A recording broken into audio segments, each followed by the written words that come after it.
challenges that face our people, namely that of eradicating poverty and ensuring long-term and sustainable food security. You will recall that during the State of the Nation address, I indicated that we have identified agriculture as a key job driver, and that our target is for the agricultural sector to create 1 million jobs by 2030. That is what our National Development Plan advocates as well. Part of what we are doing here today falls within that ambit of ensuring that agriculture becomes an important tool in the hands of the people in changing their lives for the better.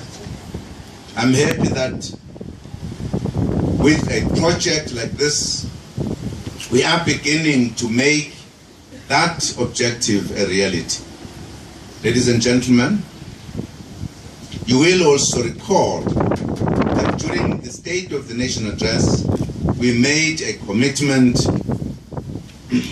in the State of the Nation address that support will be provided to communities as well to engage in food production and sustainable farming to promote food security in line with the Fesahlala food production program.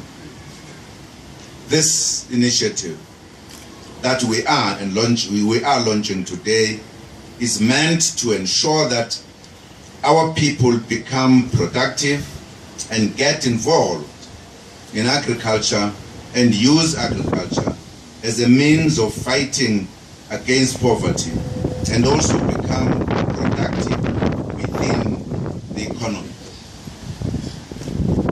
Ladies and gentlemen, I'm therefore excited that you are actively involved in such an important small-scale farming project, which has a potential of growing and becoming massive to relieve you from the scourge of poverty.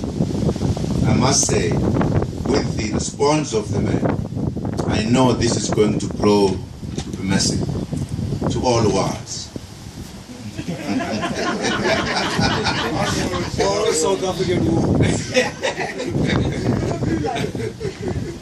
You are truly a living example of the people who respond to what is shown to them. You are an example of an advocate which says that a journey of 1,000 miles begins with the first step.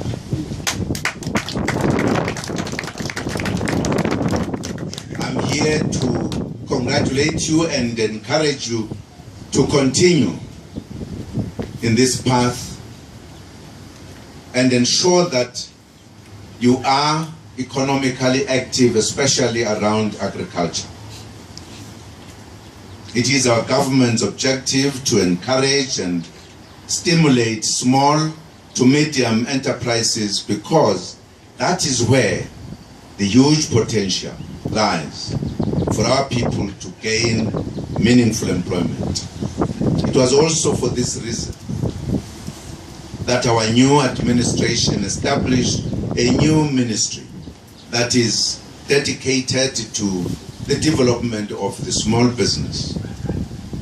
In pursuit of that objective, I highlighted during the State of the Nation address that over the next 5 years, we will prioritize support to small business as well as townships and informal sector businesses in particular, thus using the SMME development program to boost broad-based black economic empowerment. I'm happy that provincial government of Gauteng has eagerly taken up the revitalization of township economy.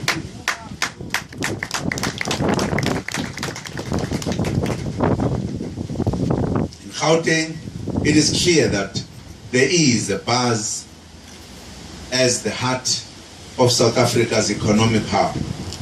There is energy in this province, in this city, that radiates towards not only into the rest of our country, but also into the continent. South Africa has been and plans to continue being Africa's leading economy across all sectors, be it in manufacturing, natural resources, information technology, or agriculture.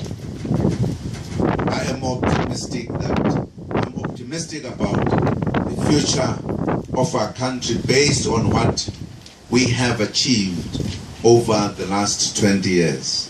Today, we have millions of South Africans that did not have access to water, electricity, and basic services that are now connected to running water, electricity, and also have access to basic services like clinics where they receive primary health care. South Africa is not the country that it was 2 decades ago, but it remains a country where the divide between the rich and the poor continues to deepen over time. Together, we have to address these economic imbalances. This is an economic reality in many developmental states, but as an old African proverb says, in moments of crisis, the wise build bridges and the foolish build dams.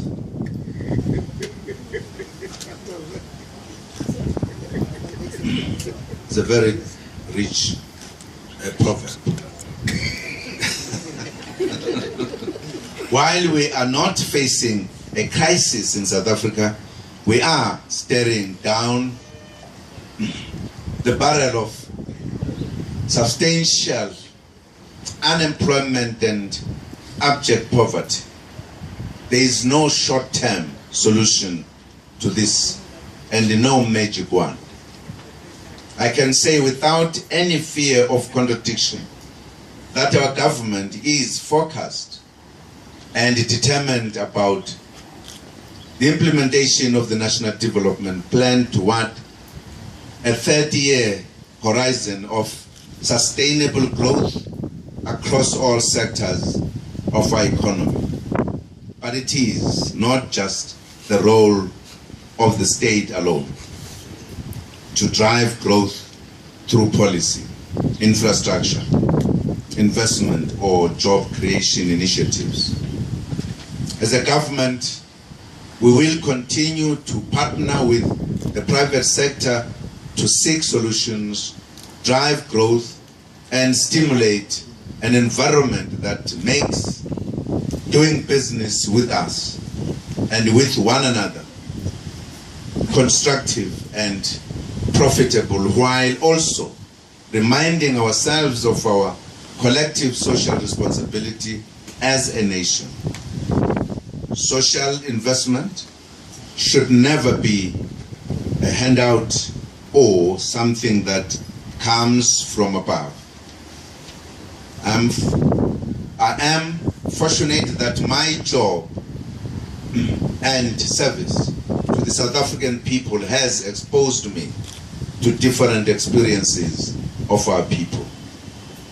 I've observed the entrepreneurial spirit that exists amongst our people, and it gives me hope that our future is bright as long as we provide necessary support. What has touched me most were the projects I have visited all over the country where skills are being